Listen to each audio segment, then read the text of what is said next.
Il arrive parfois, quand on regarde autour de soi, que tout semble aller plus vite pour les autres, comme si tout le monde avait trouvé sa voie, construit ses projets, récolté déjà les fruits d'une réussite. Et toi, tu es là, à douter, à te demander si tu es à la hauteur, si tu vas y arriver, ou même si tu as le droit de rêver.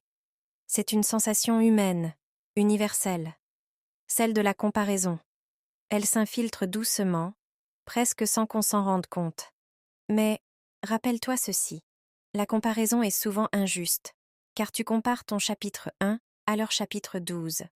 Tu ne vois pas les nuits de doute qu'ils ont eues, ni les erreurs, ni les recommencements invisibles derrière une photo ou un sourire.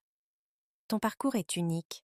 Il n'a pas besoin d'être rapide, impressionnant ou parfaitement tracé. Il a simplement besoin d'être tien. Chaque pas, même minuscule, te rapproche un peu plus de ce qui te ressemble. Et parfois, la plus grande victoire, c'est de continuer à avancer quand tout te dit de t'arrêter.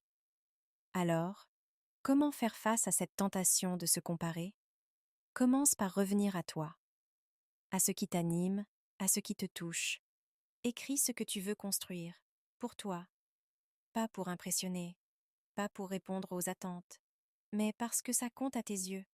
Puis, entoure-toi de bienveillance, y compris la tienne. Sois doux avec toi-même.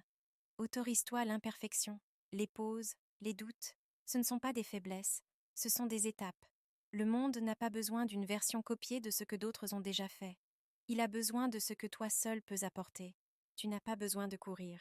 Tu n'as même pas besoin de tout comprendre tout de suite. Il te suffit de commencer, pas à pas, avec ce que tu as aujourd'hui, et de croire que ça en vaut la peine. Je suis là si tu veux aller plus loin.